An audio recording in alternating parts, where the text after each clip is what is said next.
Hello and welcome back to the Cookie Jar Golf Podcast.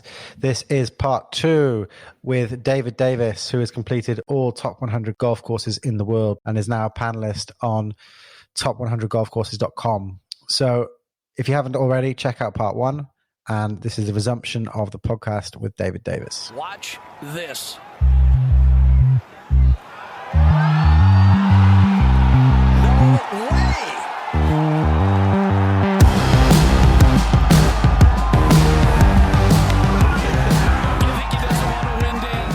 And so I got to play Pine Valley with a guy who's written a book on Flynn.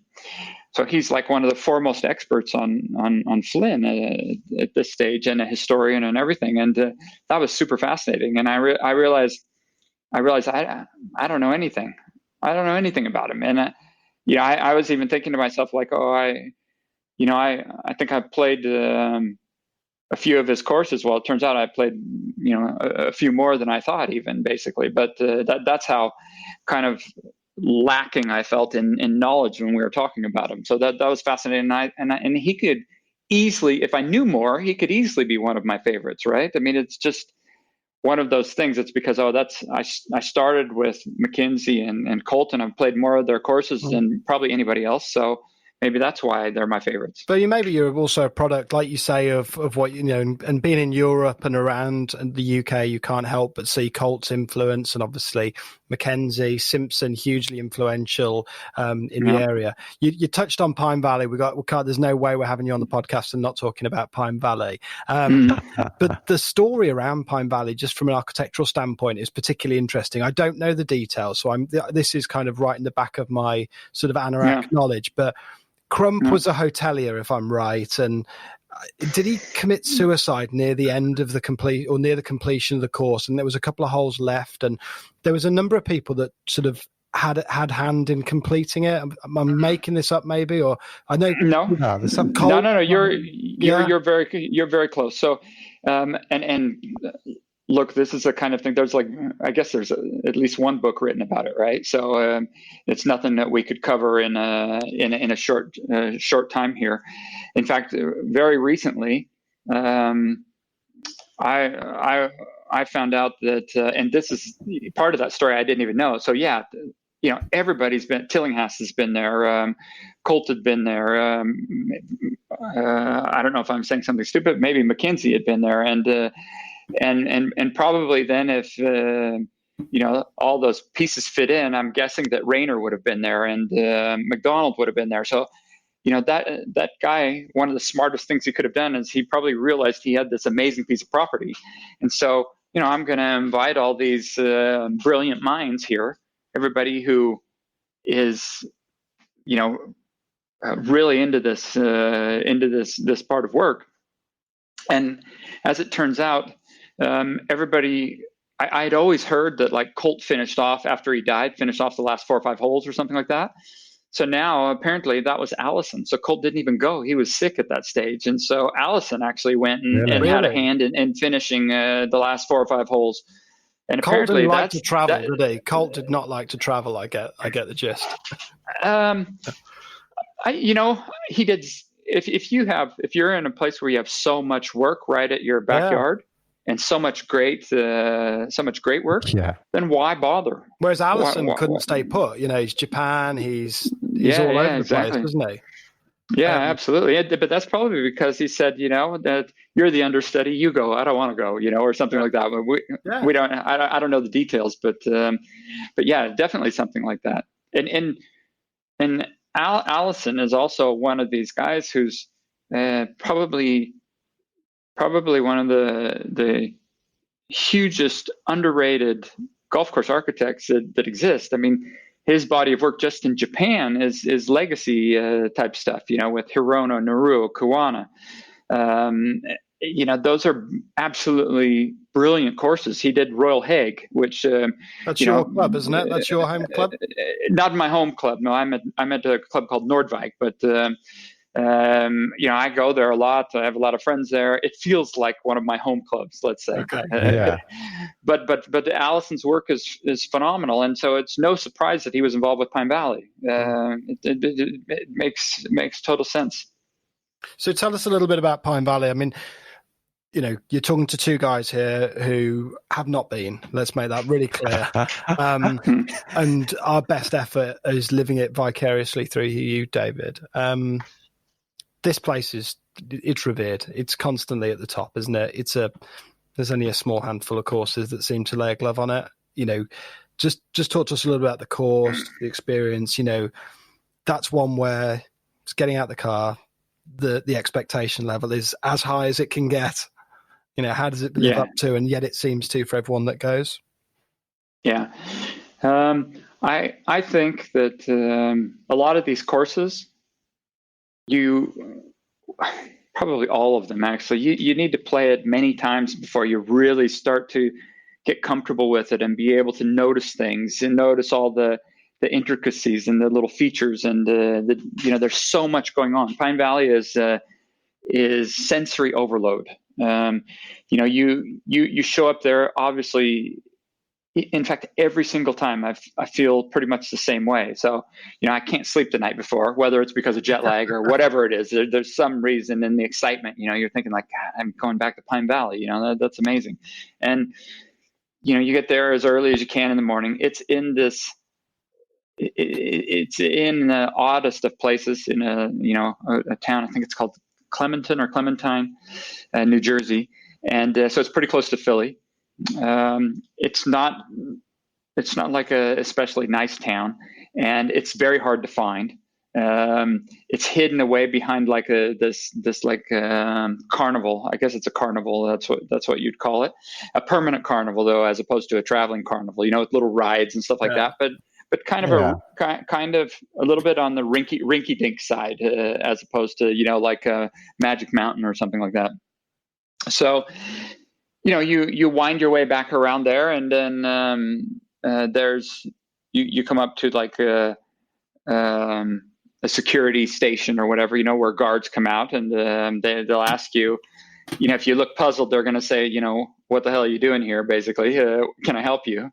And if you just tell them who you're playing with, obviously they're going to let you in, and then they just kind of send you off and guide you up the road, basically. And it's actually a road with a lot of turns. It goes through the golf course in different stages as well. So I can remember kind of fighting the first time because I'm so excited to be there. I can't think about where I'm supposed to drive, right? So just as an example, right? That's a kind of that's what those experiences can do to you, because you're so kind of in the moment and focused on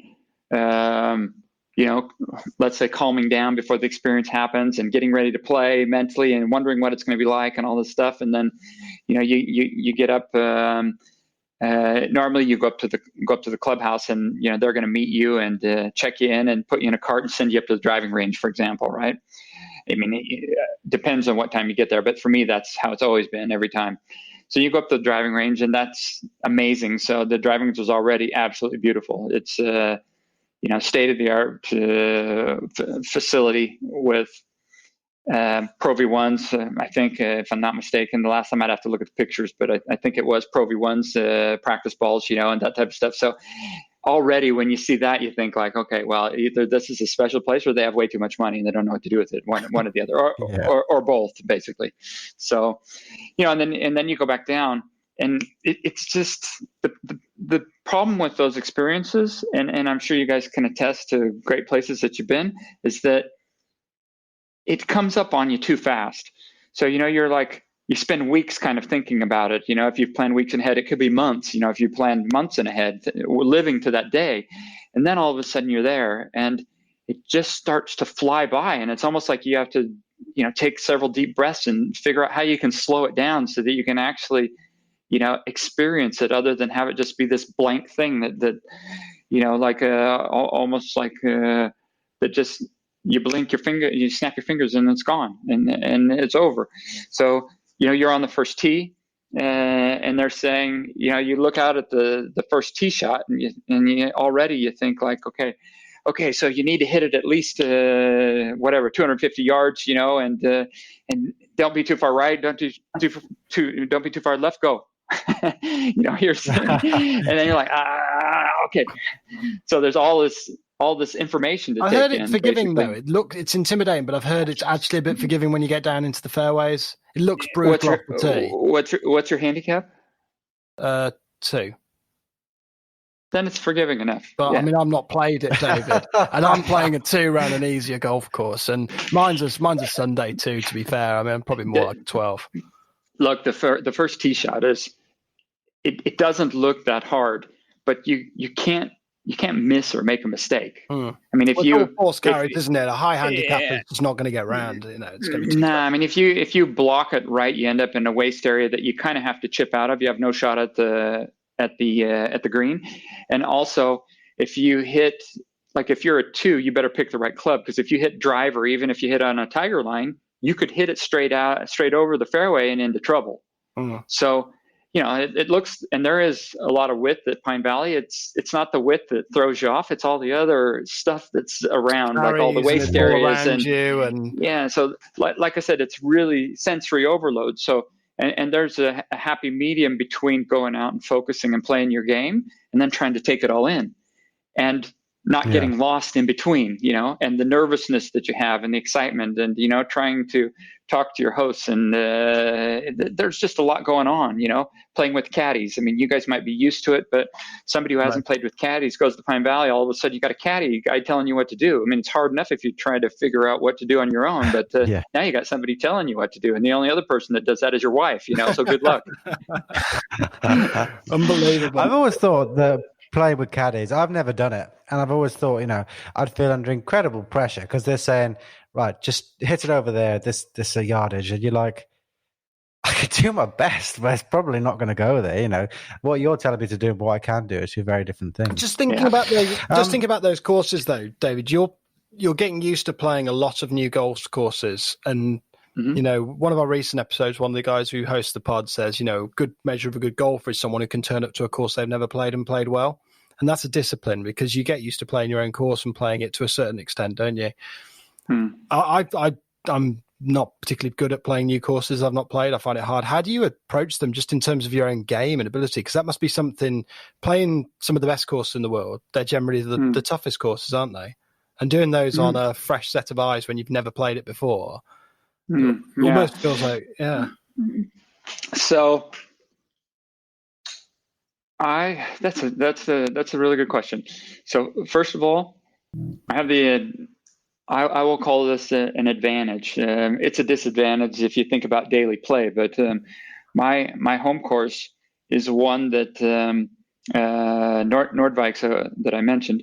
It's one that when I became a member there, let's say I had a 6 handicap or something like that when I became a member. Probably my handicap went up to 9 after becoming a member because it was just it was so much harder than anything I had ever played at that stage. It's a links course, but it has 12 raised greens that are small, and it's very windy site. So and then very high ball losing rough everywhere. So combine those 3 things, and you have a course that you learn to play, and a handicap that travels extremely well in general. So when I first became a member, I mean, there was years I had a lot of time to play golf, so I was playing 125 rounds of golf at my home course, and I got my handicap down to like 4. And look, if there's anything, I can definitely joke about my golf game, and especially when I look at it from my old tennis game perspective, right? So, I'm a 4 handicap that you could stand on the tee with and think I was a 15 handicap. But what saved me and what I learned really good from my home course was short game, and that's the area of the game that I'm very passionate about. So, if your short game is really strong, then it ends up that your game travels really well. So you could be brilliant with your tee shots and even your approaches, and then be a low handicap or a scratch golfer, and then go play some of these courses and not come close to breaking 80. And then you're going to feel like you're a real idiot, right? Because if you're used to shooting 75 at the worst, and all of a sudden you're 10 shots worse, I guess when you're traveling and playing golf, excuse me, gentlemen, you should never play for your score. And especially if you want to have the most enjoyment out of it, you should play match play or something like that, some kind of game that you're playing that has nothing to do with score. That is if you want to play a match. I mean, if I don't play some kind of match, I can't concentrate, and so I won't play very well in general, because then it just doesn't matter. And if I'm not even keeping track, then I'm taking pictures and thinking about architecture and not really paying any attention to the golf. But I need to have a match or something that just kind of keep my head in the game as well. And so when I was traveling with my handicap, and again, I've had many years where I played 60, 70, 80 new courses in a year. So, and when you do it like, week in and week out, and you're playing, in big spurts, tons of different courses, you just kind of get used to it, and you've kind of honed your game into a way that you look and you say, what's the strategy? You try to follow the strategy, and if that doesn't work, on the day, you just try to keep the ball in play, or do the best you can, and let your short game take care of the rest. You mentioned there about match play. I know it's something the RNA are really trying to push, is playing a lot more match play than stroke play, just because it does lend itself to a quicker round of golf, I suppose.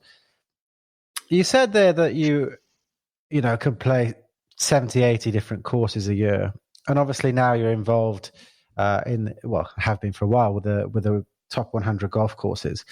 How do you remember them all?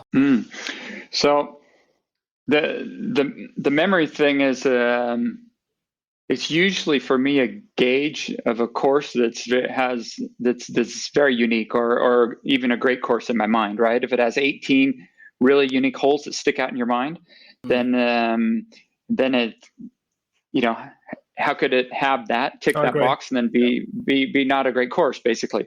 So, but going back to the memory, I have, and I've always had this. I have a sick memory for a very small amount of things. So that means that it's kind of like this. My wife would say I have a selective memory, right? So wedding anniversary is no good, or no, I kid you not.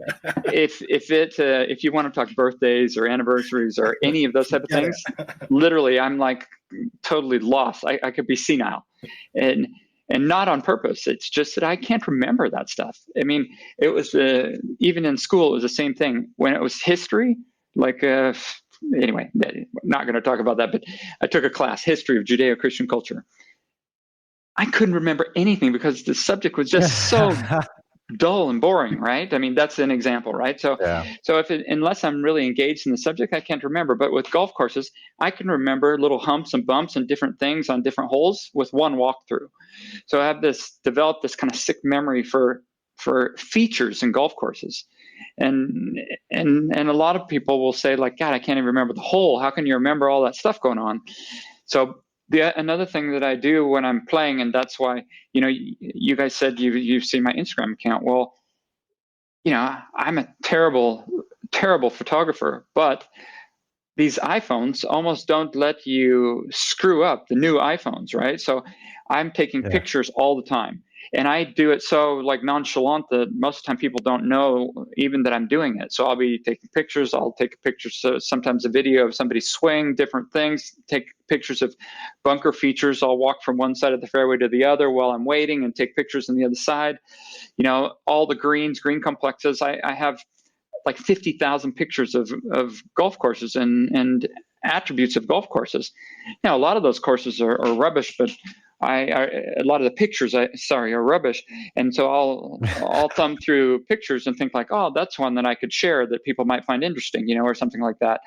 And obviously, over the years, you get better at trying to take pictures that make features stick out more. Well, I take the pictures also so I can go back through and remember the course naturally, right? And if I see something interesting, I can go back and look at it and go like, oh, that's interesting. I wonder if intended to do that, or if somebody renovated that without knowing what they were doing, or whatever, I mean, you name it, whatever it is. So I'm not doing that because I want to keep up an Instagram account. I'm doing that for myself because I want to be able to go back and write a story about the course, or remember holes, remember my favorite holes, and whatever, that type of stuff, or have a reference to go back to.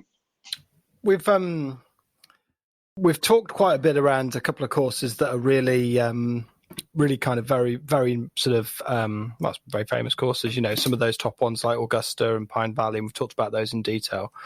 And Tom, you talked earlier about like expectation versus reality. There's going to be some that you'll have played on your travels, maybe not even in the top 100, and that you weren't expecting much from, perhaps, or where you'd heard a different story, but actually blew you away. Have you got a course in mind where you thought, do you know what, like, I was not prepared for how good that place was, and it deserves to be a lot higher? I mean, there's going to be a lot of courses that aren't necessarily in that top 100 world ranking, but just completely stolen your heart, haven't they? We've all got them. Definitely. And the one that sticks out more than anything else is, unfortunately, not just a little hidden, like a hidden gem type of thing or whatever, but the one in the last years that blew me away more than anything else is Ardfin, actually. Really? Yeah, so on the Isle of Jura in Scotland. And that's unfortunately, that's one that most people would consider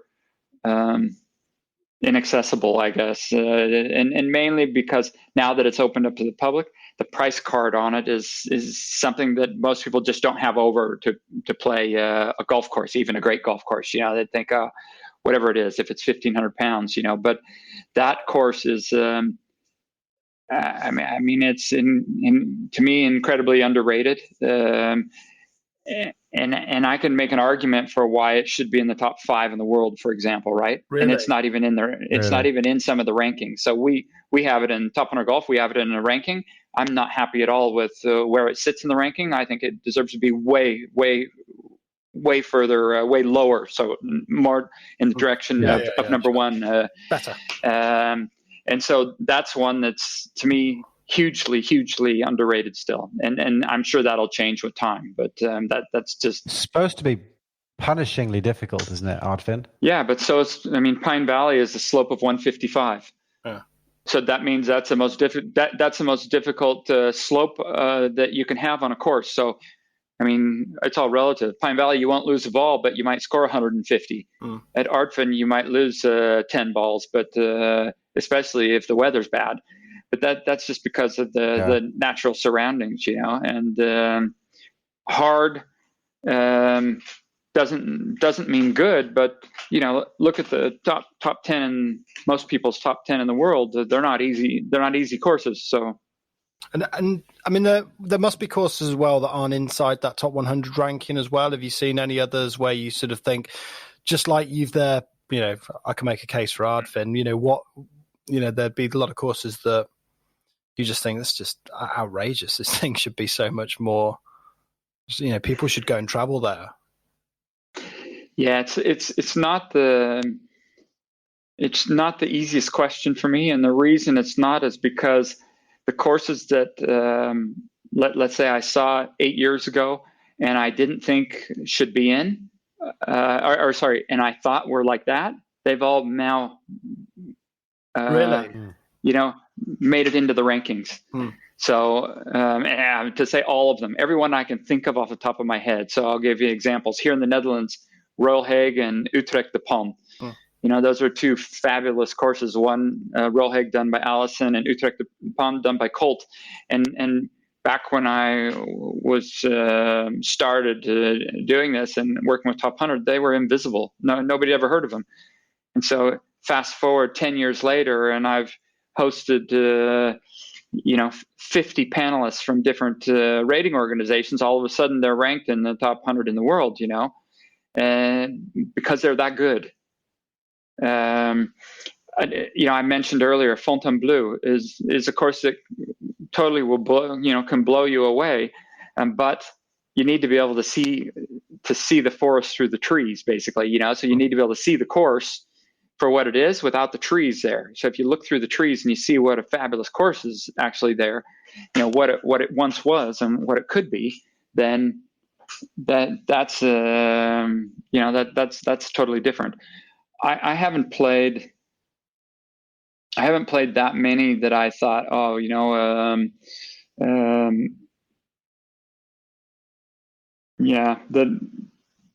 it's so good it should be way up in the top 100.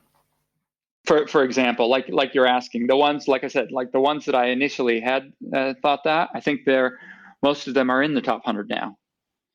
I mean, there's still plenty that are, okay, so to give just to, because I know I'm not doing a good job at answering that question, but No. So for example, there's a couple of clubs that popped into my mind because we talked about Mackenzie, Valley Club of Montecito and Meadow Club in California, right? Or even another Mackenzie. Pasatiempo. Yeah, Pasatiempo. I was going to say Pasatiempo looks incredible. So usually those courses don't get ranked in the top 100, right? And when you play them, you're like, wow, how's that not in the top 100 in the world? But again, it's one of these things. Look, first of all, in order to say that, you should have played, 75% at least of the top 100. Otherwise, what are you talking about, right? Yeah. Because I've heard people that played 10 courses say, oh my God, that's got to be easy in the top 100 in the world. Well, of course it is, because you've only played 10 of them. Your perspective is not totally developed yet. So of course for you, it makes sense that it is. It's in the top 100 you've ever played. It makes total sense. So that's one of those things that it's just. Yeah, it's a tough question. And if there was courses like that, I'd be fighting for them. So, Deal, there's an example. I love Deal. And so I always wondered, like, God, why is Deal not in the top 100? It is in my top 100. It is now. Yeah, it is in that. It's in your ranking. But it's been in my personal one for a long time as well. So also Prestwick is another one. I love Prestwick. Why is that not in the top 100? Another one that I have not seen because of COVID this year, basically. I was planning to come play like 24 courses in England. And one of the ones that I wanted to play was Silloth. I've never been to Silloth, and I have a feeling that I will love. Yeah, we did a film there. That was one of our first ones. You should check it out. Yeah, absolutely love Silloth. Yeah, so I know I'm going to love it. So that's the thing, right? I've seen pictures of it over the years and stuff like that, and I know that's one I'll love, and I wanted to play it this year. St. Enedolc is another one that was kind of like that. It was never getting appreciation or being put into anybody's top 100, and now we have it in our top 100, and I totally believe it belongs there and it should be higher. So, that's kind of how our list is being developed, basically. And I suppose from the converse side of things, and I don't know how much of this you can answer, do you think there's many in the top 100 where you look at and think, tons of them? Perhaps you should be there. On the list that I played, there's quite a few that I don't have there. So if we look to the U.S., actually a lot of them were in the U.S. I have determined that I'm not a huge fan of like these, like let's say the championship courses. So. And look, I'm a fan of them still, but I'm not a huge fan. So it's not my favorite. If I had to play every day, I wouldn't want to be playing those courses every day. So and to give you an example of those courses, actually, there's a couple I don't mind naming names of, and some that I prefer not to, just because I have friends at the courses, basically. So Olympic Club, for example, not a fan of Olympic Club. It's a good experience to go play it but it's special because, they played the U.S. Open there, and they have a long history of big championships. Well, that doesn't make it a great course just because they had, a few championships there. It makes a course with great history, maybe, but that's a different thing. Olympic Club is nowhere near my top 100 in the world, for example, and there's other courses that fit into that category, right? That I wouldn't have anywhere near. I wouldn't acknowledge them as much as they're acknowledged, let's say. So it's mostly courses like that. Then there's also some courses that made it into lists because of a means other than architectural merit, let's say, without going into those type of things. So that could be financial reasons for making it in, or there's some biases at play there, whatever it is, right? So you think there's a little bit of like that goes on? You think there's a little bit of kind of influencing behind the scenes? Well, I mean, look, I'm not going to talk about those things because I'll have phone calls You'd have to name it. later this evening, even, basically. But there, if you went and looked at, you could look it up on Golf Club Atlas, and look at a couple of the U.S. ranking organizations. They've come under big time fire for that type of stuff in recent years, actually, and that's why some of them have gone through major changes and stuff, because there was a lot of funny stuff going on there, and you can understand why those type of things would happen, because look, there's a lot of pressure on the media world to making money. Advertising's drying up. It's all going online. So these print magazines are trying to figure out how do we make any money. And as different segments of their business become revenue or cost centers, then they say, oh, look, okay, this segment of the business takes care of like rankings. How do we make that into a cost center? Well, we can either go out to courses and ask them to advertise for their position, or we can, so that kind of stuff happens with UK ones as well, ones that I know of, actually ones that have shut down.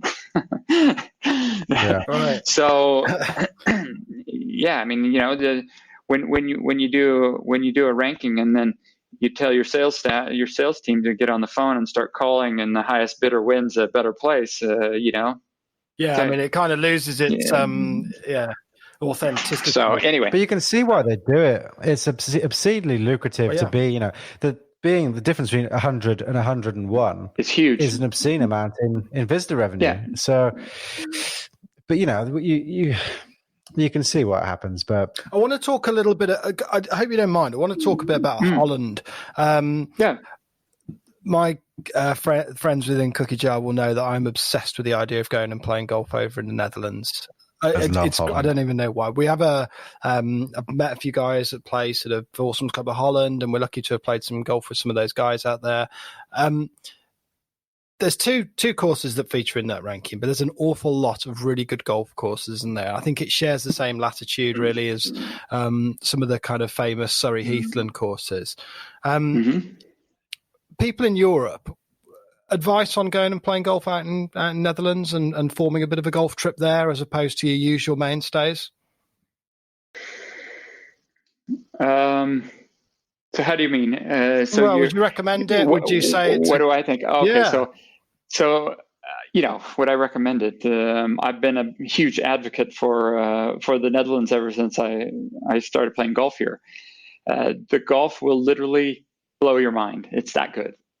So, really, and some of the cool things about it is that, it's quite a small little country, as you guys would know, but not all the listeners would know that. People in the U.S. might not even know where it's at.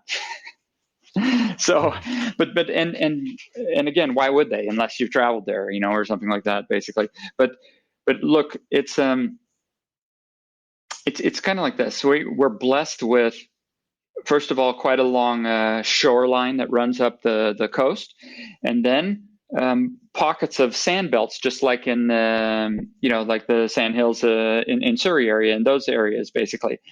And we've also been very fortunate to have Colt and Allison and maybe even Simpson and in a few different places. I think Simpson was more in Belgium, but so Colt and Allison have done quite a body of work here. And obviously they were, some of our more talented architects that we've had, and the courses that they've done, they had great properties to utilize for those. So, then we're blessed with several links courses, like my home course, Noordwijkse, which doesn't have a classic architect, but basically the land is some of the best land you will ever find for a golf course anywhere in the world. So if links land is, what did they say? It's 1% of all golf courses in the world benefit from links land, something like that, maybe less. And if that's the case, then this is in the top 1% of the 1% of of links course Wow. land. It's that good. Really? So that's why, even though the architecture is terribly average, the course, people love the course. They find it quite hard usually. We have Kennemer. Kennemer was designed by a couple different architects, but Colt did all the original sketches, and he designed the first 18, and then there was and 9 holes that came later, so they have 27 holes. But that's a great day out. Beautiful, iconic clubhouse, and nice dunesland there as well. Then we have Royal Hague, which is Allison, and that has a totally different feel from everything else. He routed courses over like very aggressive lines over the dunes, so it's a challenging walk, but it's a crazy wild course in wild dunes basically as well. So that's very interesting. And then we've got a few courses that have let's say like they're heathland. Sorry, I was going to say inland links, but they're heathland courses. So they have heather and everything, just like your heather courses over in the UK. And they're on sand-based ground as well. Is that like Eindhoven and places like that? Eindhoven, exactly. Yeah. So Eindhoven, Utrecht de Pan, there's Roosendaal, and actually there's a host of other courses as well. Hilversum, for example, is one that's where they played the Dutch Open and stuff like that. So the average level of those courses is all probably top 50 in Europe, to be fair. Not that saying top 50 in Europe is it sounds like a lot, but there's a growing number of good courses in continental Europe, but compared to the UK, right? The UK and Ireland's much stronger in terms of the average level of golf than it is continental Europe. But so these courses that are in the upper echelon, we've got Royal Hague and De Pon, which are, like I said, top 100 in the world, and they belong around 50 or something like that, right? So that's really, really good.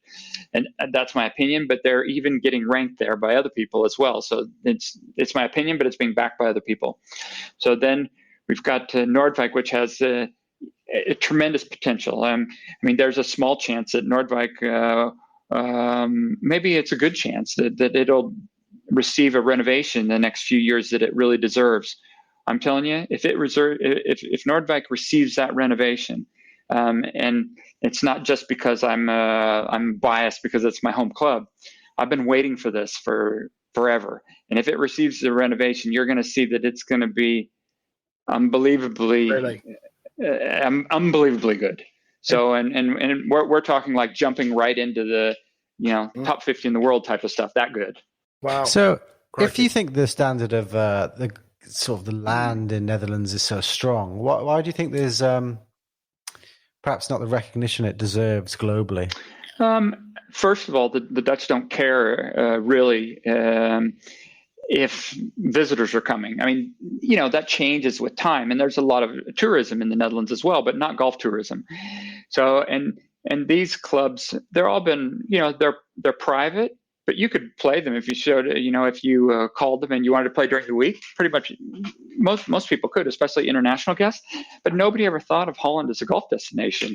Nobody knew, and you'd have to be really into golf architecture and history to even know that Harry Colt ever made it here, or that Allison did, or that Morrison did, or whoever.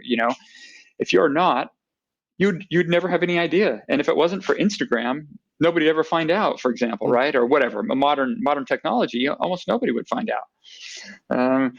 There's not that many, very small percentage of fanatic Dutch golfers who are into architecture and stuff like that, who actually travel abroad and meet and make a big network of people and bring them back and stuff like that.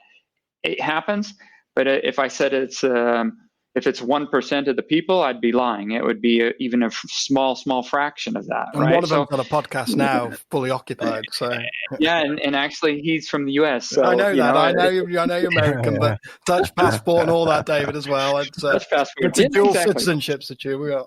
No, it is. So yeah, I'm leading all of the golf architecture. Wackos, nut jobs here that want to go around, right? Because I will give you an example, and I'm not exaggerating, and I'm not insulting anybody by saying this. and you'd have to dig deep into history to go back and see that, the Calvinism is a very big thing in the Netherlands, and that mentality, the Calvinistic mentality, so a little bit is enough, that type of mentality also means that a lot of the people from these clubs, and I give you a really bizarre example. So Noordwijk is part of something called the Old Nine, the Oude Negen, and that means that's a group, kind of this elite group of the oldest 9 golf courses in the Netherlands. That includes Royal Hague and Utrecht de Pan and Roosendaal and Hilversum and Eindhoven. So there's great courses at Kennemer, great courses in this mix, right? So we have reciprocity between these 9 courses. And that reciprocity says we can play any one of those 9 courses for €30 or €35. And guess what? Probably 80-90% of the members at each of these golf clubs don't bother to do that. It's crazy. That's mad, isn't it? Yeah. And when it's also easily accessible. I mean, you're not in Nebraska. You haven't got to deal with a 5-hour drive, have you, or whatever? So, no, I asked just out of curiosity, David. I'm looking forward to when we'll get over there. I'm hoping that will be a cookie jar series, part 2 or part 3, perhaps, because I actually think, Scotland and Ireland and Bandon, and it's a road well travelled, isn't it, for golfers? And there's a lot of stuff out there, and I actually think there's quite a big scoop out in Holland, in the Netherlands, to be seen in terms of golf. So, yeah, well, you guys I've been known to be a pretty decent host, so we'll be happy to have you over. But we're very conscious that I'm taking up a lot of your time, David. Just before we catch and release, I was wondering if you could give us just a bit of a parting gift, perhaps 2. What do you think of the top 100 of the public golf courses that anyone can go and play with minimal sort of connections? What's the best bang for buck? Best bang for buck? Are you talking about the top 100 public in the world or in the US? Yeah, or something that's accessible, I think, right? So something that doesn't... Yeah, something that you could just go pay and play, that you just find you go pay and play, but you're going to get the best value for money if you play that golf course. That's a really hard question. I'd have to probably dig pretty deep in that. So first of all, I'm going to say that the best value for money, without a doubt, would be going to Bandon Dunes, right? And Bandon's not super cheap. I mean, I don't remember even what a round costs. But here's the thing: if you can play, they have this deal where if you can manage to play 4 courses in a day, it's free. Oh, so you can? No, that's not true. Yeah, well, now there's more than 4, so I don't know how that will work going forward. But they had this deal: if you play all 4, it was free, or at least the last 2 rounds were free, or something. I think the whole thing was free if you walked all 4. Wow. That's mental. So that would have been the best. Is it impossible? That would have been the best. No. Tons of guys have done that, but you got to, have you ever walked 54 holes in a day? Even we did 72 a few weeks ago, but I don't want to brag about it. We had the longest day in golf, so we managed to do 72 holes. Did 72 in a day? Yeah. So I've never we done raised that. some money for charity. It was good fun. Yeah, it was great fun. Okay, that's that's bizarre. No, I wondered whether because of Bandon, I don't have any experience with Bandon, but some courses are known to have like 5-6 hour rounds, and just it's impossible to get around. I wonder whether that was the caveat. Look, that your best bang for buck that's a whole podcast in and of itself, and that would take some serious research to figure it out. David, that's your second date, so we'll take your hand off. Let me leave you guys with one story, unless you got a time limit here, unless we have to finish right in a few minutes. Okay, so let me leave you with one story, because I skipped it, and let's say I saved it for last. So it puts everything into perspective for the listeners, because you really do have to be a true fanatic to kind of make this accomplish, or even want to tackle the top 100 in the world. And when you start saying you want to tackle it as one thing, And when you start working on it and you see how much effort it is into it, it's another. But it's a funny story, and it'll paint a little bit of a picture into what I'm like, I suppose. Back around roughly around 2010, I had an opportunity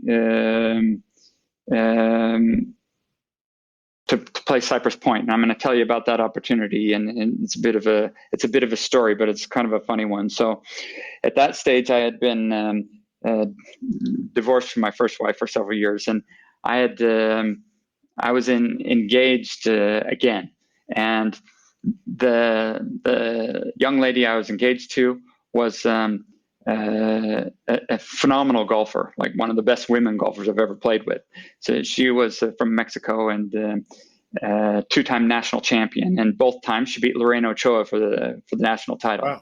So, and not just that. I mean, you know, I think every guy out there can relate to seeing this really beautiful girl, right? And you think, wow, now imagine seeing this really beautiful girl who has a freaking amazing golf swing. I mean, like 10 times better than your swing, right?